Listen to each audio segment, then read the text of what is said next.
자, 서울대 졸업반 아이의 부모가 전하는 넘쳐나는 사교육 마케팅 속에서 중심 잡기입니다. 서울대를 곧 졸업하는 아이는 제 아이고요. 그리고 이 아이의 부모니까 저입니다. 네, 그리고 제가 전해드리는, 그리고 넘쳐나는, 네, 사교육 마케팅. 제가 한 2년 정도, 유튜브를 쉬다가 이제 최근에 다시 시작을 했는데, 다시 시작하면서 이제, 요즘은 뭐 유튜브에서 교육 얘기 뭐 어떻게 되고 있나 좀 계속 살펴보고 있어요. 어, 많은 좋은 분들이, 네, 좋은 정보들을 전해주고 계시기도 하고, 제가 보기에는 이제 마케팅도 좀 섞여 있는 것 같습니다. 네, 아닐 수도 있고요. 아니었으면 좋겠습니다.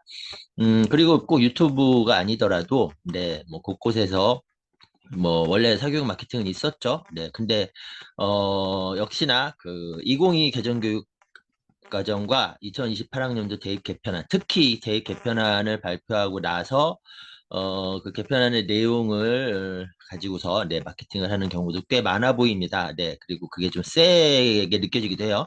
그러다 보니까 부모님들이 많이 좀 혼란스러워 하실 수밖에 없을 것 같습니다. 그래서 이제 아이가 곧 대학교를 졸업하는 네, 그 상황에 있는 제 입장에서 좀 이렇게 도움이 되셨으면 하는 마음으로 좀 정리를 해봤고요.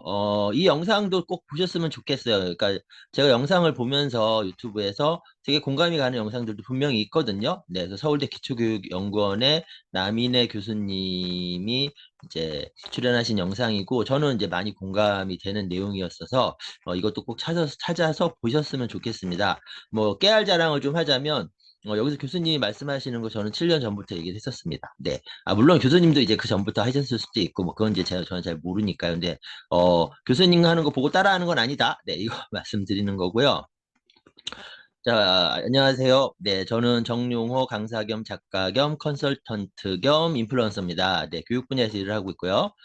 보통 지역 아이를 위한 스카이 대비 유치 초등 공부법을 전해드리고 있습니다. 네, 그래서 오늘은 앞에서 말씀드린 것처럼 이제 그 마케팅 부분에 대해서 좀 중심을 잡아야 될 것 같아서 만들어 봤습니다. 자, 일단 수학 선행은 기정사실이에요. 네, 이거는 뭐 저도 뭐 한 4, 5년 전부터 수학 선행은 하면 좋다. 근데 진짜 선행을 하는 게 중요하다라는 얘기 계속 했었고, 제 강의를 들으신 분들은 잘 아세요. 네. 제가 얼마 전에 어제죠? 어젠가? 맞나? 네. 아무튼 일산에서 또 만났습니다. 한 분을. 그분은 이제 아이가 7살일 때 제 강의를 들으시고, 이제 그대로 이제 제가 조언드린 대로 쭉 따라서 진행을 하셨고 이제 아이가 초등학교 5학년 되는데 이제 국영수 선행이 다 되는데 그 아이거든요. 네, 근데 그분도 이제 아실 거예요. 네, 저는 처음부터 이제 수학 선행에 대해서는 이제 필요하다고 얘기는 했거든요.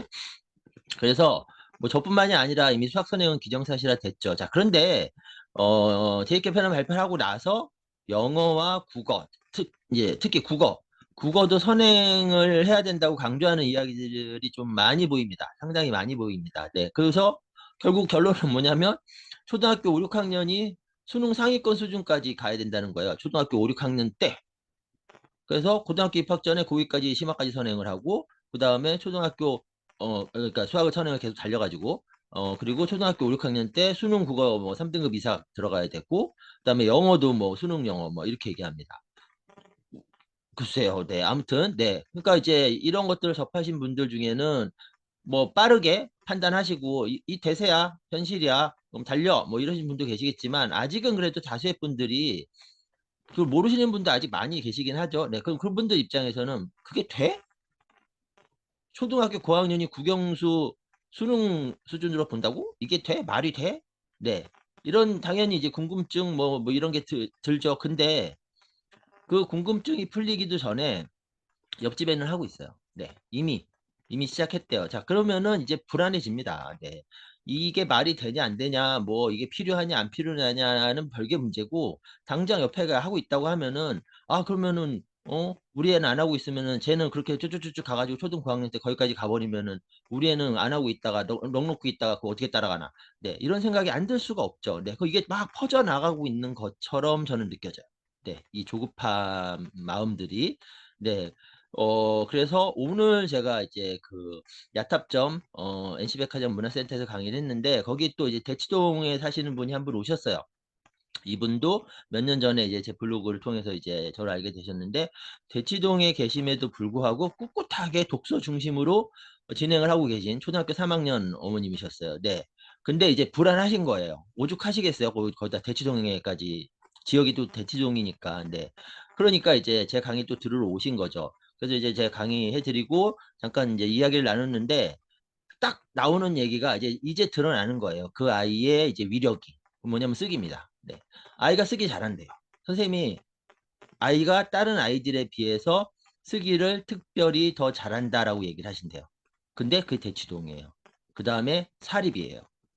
저는 그 얘기 딱 듣는 순간, 아, 이제 위력이 나타나는구나. 그걸 바로 알겠더라고요. 자, 어쨌든 그런 분위기가 이렇게 많이 퍼져 있다 보니까 그분 얘기로는 대치동은 이제는 초등학교 1학년 때 중1 수학을 한대요. 아, 물론 대치동이 다 그런다는 건 아닙니다. 네, 이제 하나의 사례고, 얼마나 그렇게 하는지는 저도 모르죠. 뭐 조사를 한 것도 아니니까. 그리고 그래서 그걸 함부로 일반화시키면 안 된다고 생각은 해요. 하지만 어쨌든 그런 일이 있긴 있다는 거죠. 그리고 초등학교 3학년 때 수학 선행 시작한다 해서 2학년 때에서 지금 초1까지 내려와 버린 거예요. 그러니까 왜 그랬냐는 거예요. 왜? 수학 선행만 놓고 봤을 때는 그럴 필요가 없거든요. 그게 앞에서 말씀드린 것처럼 국어 선행에 영어 선행까지 더해지면서 이제 더 조급해지는 거죠. 네. 그러면서 이제 그런 현상들도 나타나게 된 거겠죠. 그리고 그게 막 퍼져나가고 있는 거죠. 네. 그러니까 오늘 제가 강의를 할 때도 오신 부모님들이 막 이제 불안해 하시는 거예요. 자, 그래서 이제 그 서울대를 졸업한 아이를 둔 부모 입장에서 제가 이제 뭐 딴에 조언을 한다면, 일단 첫 번째, 목표를 잘 정해야 됩니다. 목표가 국영수 선행이 목표일까요? 그게 최종 목표일까요? 절대 아닙니다. 100세 인생입니다. 우리 아이들은 105세까지 산다고 얘기를 하죠. 네. 100세 인생의 목표가 초등 고학년 때 국영수 선행이 목표라고요? 그건 말도 안 됩니다. 아닙니다. 근데 어쨌든 우리 아이들은 100세를 살아야 되고 65세를 넘어서 70세, 뭐 75세, 뭐 그 나이까지 일을 해야 된다고 하니까 자연스럽게 학습 능력, 그 다음에 학습 능력으로 끝나면 안 됩니다. 인성, 멘탈, 네. 이걸 잘 길러줘야 되는 거죠. 제가 너무 공감하는 이야기가 뭐냐면, 부모의 역할 중에 가장 큰 역할은 아이를 잘 독립시키는 것이다. 아이가 잘 독립할 수 있는 그 준비를 시켜주는 것이 부모의 굉장히 중요한 역할이라고 이야기를 하는데, 저는 너무 공감을 합니다. 특히 이제 곧 졸업할 제 아이를 보면서 더 공감을 하게 돼요. 빨리 독립했으면 좋겠고요. 네. 근데 그럼 그 아이들이 잘 독립을 하게끔 해주는 게 뭐냐는 거죠. 저는 이거라고 봐요. 학습 능력과 멘탈. 네. 그래야지 얘네들은 뭐 40년, 50년 일할 애들인데, 그 40년, 50년 동안 디서 어떤 일을 하게 될지 누가 알겠습니까? 네. 기본적으로 직업이 뭐 세네 번 바뀔다고 얘기들을 할 정도인데. 네. 그러니까 학습 능력과 인성, 멘탈. 네. 요거 같이. 네. 근데 지금 막 퍼지는 얘기들은 초등 5, 6학년 때 국영수 고등선행을 해야 된다. 네. 이게 되려면은 7, 8세부터 달려야 되거든요. 네. 이게 가능할까요? 가능한 아이들도 적을 것이고, 가능하다고 하더라도 그 아이들 중에 이걸 견뎌내는 아이들이 또 얼마나 될 것인지. 네. 물론 가능하고 견뎌낸 아이들이라면은 그 아이들은 또 긍정적인 효과가 있을 수 있습니다. 그리고 실제로 있습니다. 네. 그럼 그 아이들은 이 방법으로 이 궁극적인 목표인 학습 능력도 기르고, 그리고 뭐 이렇게 한다고 해서 애들 인성이 나빠져요, 또 이렇게 얘기할 수 있는 건 절대 아니에요. 절대 아닙니다. 이게 긍정적으로 그 아이들한테는 작용을 해요. 자신감, 그다음에 성취감, 네, 그다음에 훈련이 되는 거니까, 네, 멘탈 훈련도 될 수 있는 거고요. 그러니까 중요한 건 뭐냐면, 가능한 아이냐, 그 다음에 버텨내는 아이냐, 긍정적인 효과까지 볼 수 있는 아이냐가 중요한 거죠. 그럼 됩니다. 다만 이런 애들이 얼마나 되겠냐는 거예요. 절대 일반화시킬 수 없는, 너무나 이건 뭐 설명할 필요도 없는 거잖아요. 네. 그러면은 이 방법으로 이 목표가 될 수 없는 다수의 아이들한테는 이렇게 가면 안 되는 거죠. 제 아이 포함해서. 네. 그래서 목표부터 잘 정해야 된다라는 생각이 들었고요. 두 번째로 제가 들었던 생각은, 이건 너무나 뻔한 얘기인데 너무나 당연한 얘기입니다. 과정이 중요합니다. 정말 과정이 중요합니다. 그래서 아이가 피폐해지지 않는 그 다음에 공부만 잘하는 아이가 아니라 공부와 인성이나 멘탈 부분도 같이 훈련될 수 있는 방법. 그러면서 뭐 꼭 초등 고학년 때 저기 뭐 고등 선행, 수능 선행까지는 아니더라도 어느 정도의 선행 효과를 볼 수 있는, 그래서 그 아이의 진로, 전공을 으로 나아가는 데에 크게 문제가 생기지 않는 정도까지의 학습. 제가 되게 겸손하게 얘기한 건데요. 대놓고 얘기하면은 선행됩니다. 네. 됩니다. 네. 그런 애들 저 몇 명 많이 꽤 많이 봤습니다. 자, 그 방법, 그 과정, 그 방법이 뭐냐는 거죠. 독서밖에 없어요. 유일한 방법입니다. 네. 제가 앞에서 소개 꼭 보시라고 했던 그 교수님, 네, 그 교수님 영상도 한번 보세요. 네. 저는 이 얘기를 진짜 블로그 통해서는 10년 전부터 이 얘기를 했고요. 강의 통해서는 7년 전부터 이 얘기를 정말 목이 터져라 하고 있습니다. 전국에서. 네. 아무튼 바로 독서입니다. 독서고 5세부터 시작을 해야 돼요. 네. 그래서 과정이 중요하다, 방법이 중요하다. 그런데 극소수의 아이들이 아니라 일반적인 아이들한테 해볼 수 있는 방법은 독서입니다. 네. 방법이 있는 거예요. 그래서 이제는 어차피 분위기가 지금 이렇게 갔어요. 수학 선행은 기본적으로 깔려 있고, 그 다음에 국어 선행도 해야 된다고 하고, 영어 선행도 해야 된다고 하는데, 이거를 뭐 뜯어 말릴 수도 없는 거고, 옆집 아이 하고 있는데, 나는 뭐 불굴의 의지를 가지고서 버텨내기도 힘든 것이고, 네. 그러면은 가장 좋은 방법을 찾아야죠. 네. 그게 독서입니다. 그래서 독서를 이제부터는 가장 효율적인 공부, 네, 이렇게 바라보는 게 필요할 수도 있습니다. 물론 본질적으로 독서를 공부로 바라보면 안 되는 건 맞아요. 맞지만 저는 아주 현실적인 얘기를 말씀을 드리는 겁니다. 그래서 그리고 이게 전혀 그러니까 어떻게 보면 너무나 당연한 얘기인 게 국어하고 우리 부모님도 해보셨잖아요. 국어하고 영어는 독해입니다. 네, 독해 능력이 가장 중요합니다. 그리고 이게 안 되면 쓰기도 안 돼요. 그 다음에 요즘 수학 어떻습니까? 문장제 문제하고 서술형 문제잖아요. 문제 읽기가 안 되는데요. 네. 그러니까 이것도 읽기 능력이 기본입니다. 네, 독서죠. 그 다음에 비문학 독서 잘하면 사회과 역사 상당 부분 해결되죠. 자, 논술 선생님들 뭐라고 하시는지 아세요? 제발 책 좀 읽고 와라. 논술이 되려면 책 읽기가 되는, 책을 안 읽고 오니까, 아무튼, 네. 그래서 독서는 게다가 인성에도 좋단 말이에요. 네. 이보다 더 좋은 방법이 없습니다. 네, 정말. 네. 그래서 독서 성공 후 본격적 공부. 네, 이렇게. 물론 이제 디테일하게 들어가면은 이제 독서하고 뭐 공부를 병행을 해야 되는 이런 부분들이 있긴 하는데, 뭐 그것까지 다 얘기하면 너무 길어지니까, 어쨌든 크게 보면은 일단 독서 성공을 해야 되고, 자, 근데 독서가 중요하다, 독서 성공하면 좋다, 뭐 이거 모르시나요? 다 아시잖아요. 근데 왜 절반도 안 되냐는 거죠. 독서 성공하는 경우가 도대체 왜? 왜냐면 책 많이 산다고 독서 성공할까요? 아닙니다. 학습 만화만 봐도 독서 성공할까요? 아닙니다. 그 교수님, 서울대 교수님도 얘기하셨어요. 마땡이랑 수땡, 유명한 학습 만화 봐도 된다고 본다. 하지만 걔만 보는 게 아니라면이라고 전제를 까셨습니다. 학습 만화만 보면은 성공하는 거 아닙니다. 그리고 독서의 위력은 4학년 때 등장합니다. 4학년 때 이제 나타나기 시작하고 학년 올라가 보세요. 점점 더 그 엄청난 위력을 경험하시게 될 거예요. 네.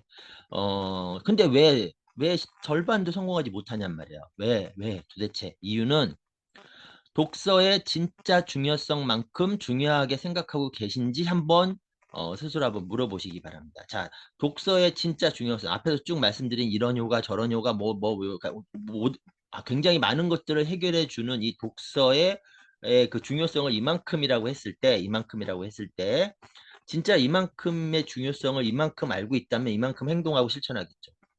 그런데 실패한다는 얘기는 독서가 중요하다는 건 알지만 실제로 이 독서의 이 중요성에서 한 요만큼만 알고 계신 걸 수도 있어요. 요만큼만 알고 있으니까 요만큼만 실천하는 거죠. 이만큼의 효과를 보려면 이만큼 실천해야 되는데 중요한다는 건 알지만 요만큼 알다 보니까 요만큼만 실천하니까 이만큼의 효과까지 못 보는 거죠. 성공하지 못하는 겁니다. 저는 가장 큰 이유가 이거라고 봅니다. 이거라고. 자, 그리고 마지막으로 멀리 보시기 바랍니다. 네, 요즘 제가 보는, 제 눈에 보이는 것들입니다. 요즘은요, 서울대 나와도 취업이 만만치 않습니다. 네, 서울대 예전만큼 그렇게 약발 있다고 얘기 안 쳐. 네, 오히려 의대 나온 아이들, 뭐, 이런 얘기들, 아이들 부모님이라든지, 뭐, 그런 쪽에, 뭐, 영상 조회수가 많고, 이런 얘기 하시던데, 어쨌든, 그래도 지금도 서울대 가려면은, 네, 속된 말로 빡셉니다. 네, 이거 달라진 건 아닙니다. 네, 근데 어쨌든, 나와도 취업이 만만치가 않고요. 그 다음에 복수 전공은 기본입니다. 네, 그래서 4학년 졸업이 아니에요. 5학년 졸업하는 경우들이 또 점점 많아지고 있습니다. 제 아이도 5학년 졸업할 거예요. 네, 복수 전공, 네, 기본이고, 그 다음에 신입사원 모집하는데 대기업에서 그러니까 학부 졸업, 그러니까 대학교 4학년 졸업이 아니라 대학원 졸업한 지원자들이 많다고 해요. 그러면 회사 입장에서는 똑같은 월급 주고 똑같이 신입사원 뽑는데 대학 학부만 졸업한 게 아니라 대학원까지 졸업해서 더 공부하고 그 분야에 대해서 더 잘 아는 그 똑같은 월급 주는데 그쪽을 뽑으려고 하지 않겠어요? 네. 그러니까 이제 경쟁이 더 치열해지는 거죠. 그 다음에 졸업 후에 인턴도 되게 많아졌습니다. 그래서 회사에서 바로 그 신입을 뽑는 게 아니라 인턴으로 뽑아갖고 일 좀 시킨 다음에 진짜 괜찮으면 뽑고 대체로 안 괜찮으면 당연히 끝나는 거예요. 근데 아이들이 대학교 졸업한 다음에 알면서도 인턴을 해요. 이게 뭐냐면 스펙이기 때문에. 그래서 진짜로 이제 입사할 회사, 들어가고 싶은 회사에 갈 때 그냥 딱 졸업이 아니라 모 회사 인턴 얼만큼, 모 회사 인턴 뭐 1년 뭐 이런 식으로 스펙을 쌓아서 그 회사가 이 친구는 그래도 사회 경험, 일한 경험이 그래도 한 1, 2년 되네? 그러면은 우리 회사 들어와도 뭐 바로 뭐 이렇게 되겠네? 네. 이런 준비를 해야 된다는 거예요. 자, 그럼 보세요. 대학교 4학년하고 졸업하고 끝나는 게 아니라니까요. 5학년 졸업하고 하죠. 그 다음에 뭐 인턴 한 1년 하고 뭐 인턴 한 2년 하고요. 네, 그럼 5에다가 6에다가 7에다가 혹시 만약에 뭐 대학교 5년 졸업하고 그다음에 대학원 2년인가요? 하고 뭐 인턴하고 뭐 이러면 8년. 5년이 아닙니다. 아니 4년이 아닙니다. 네. 달라요. 다릅니다. 네. 그래서 국영수 선행해가지고 스카이 간다고 해서 끝나는 게 아닙니다. 이 준비도 해야 됩니다. 이 준비도. 네.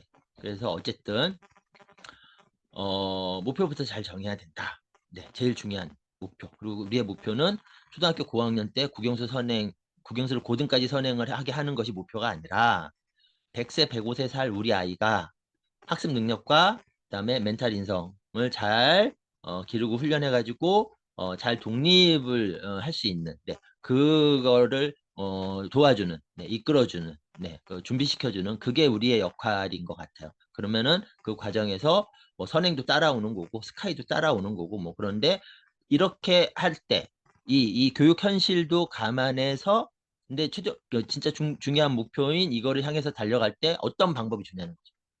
두 가지 방법이 있습니다. 하나는 네 초일부터 국영에서 겁나 달리는 방법이 있죠. 네, 근데 또 다른 하나는 제가 10년 전부터 그 다음에 제가 소개해드린 그 교수님께서도 강조하시는 네, 그 길이 있는데 어느 길이 더 다수의 아이들이 해볼 만한 길일지 네, 그 답은 나와 있습니다. 네, 그래서 잘 판단해 보셨으면 좋겠고 그래서 저는 영상을 통해서 그리고 오프라인 강의, 컨설팅 등을 통해서 보통 지역 아이들을 위한 스카이 대비 유치 초등 공부법을 계속 전해드리고 있습니다. 네, 오늘 말씀드린 내용을 실천하는 아주 구체적인 방법들을 과목별로, 영역별로 지금 계속 전해드리고 있는 중이거든요. 그래서 제 블로그 오셔가지고 오프라인 강의 일정 같은 것도 한번 보시고요. 올해 8월 달에는 신세계 아카데미 경기죠.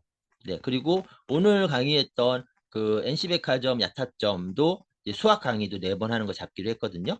네, 그래서 그쪽에 개설되면은 제가 블로그에 또 올릴 거니까 꼭 한번 들어보시면 아마 도움이 되실 거예요. 네, 오늘 오셨던 그 대치동 사시는 그분들도 수학 강의 때 또 오신다고 말씀하시더라고요. 자, 그리고 행복인 TV 구독과 좋아요 네, 잊지 마시고요. 자, 이 영상 혹시 처음 보시는 분이 계실까봐 제 소개를 좀 하겠습니다. 저는 30년째 교육출판 쪽에서 일을 하고 있습니다. 교과서 만들어 봤습니다. 네, 그래서 교육과정 잘합니다. 그 다음에 초중고 문제집 참고서 다 만들어 봤습니다. 그러니까 전체를 다 알죠. 그 다음에 먼저 경험하고 있는 선배 학부모입니다. 네, 제 아이는 앞서 말씀드린 것처럼 서울대 네, 이제 곧 졸업할 예정이고요. 그 다음에 네이버 인플루언서입니다. 교육 분야 순위가 굉장히 높죠? 네, 나름 높습니다. 4위입니다. 그 다음에 오프라인에서 강의 네, 계속 하고 있습니다. 그리고 4권의 자녀 교육서를 썼고 한 권 더 쓰고 있는 중이고요. 1대1 맞춤 컨설팅도 진행하고 있습니다. 그래서 오프라인 강의나 컨설팅 일정 방법은 행공신 블로그 첫 화면 상단에 안내되어 있으니까 참고하시면 되고요. 유아수학 동화 그림책 한 곳은 작가입니다. 네. 그래서 아무튼 뭐 선배 학부모 입장에서 네, 좀 이렇게 도움이 되셨으면 하는 바람으로 영상을 만들었고요. 저는 다음 영상 때 또 뵙겠습니다. 감사합니다.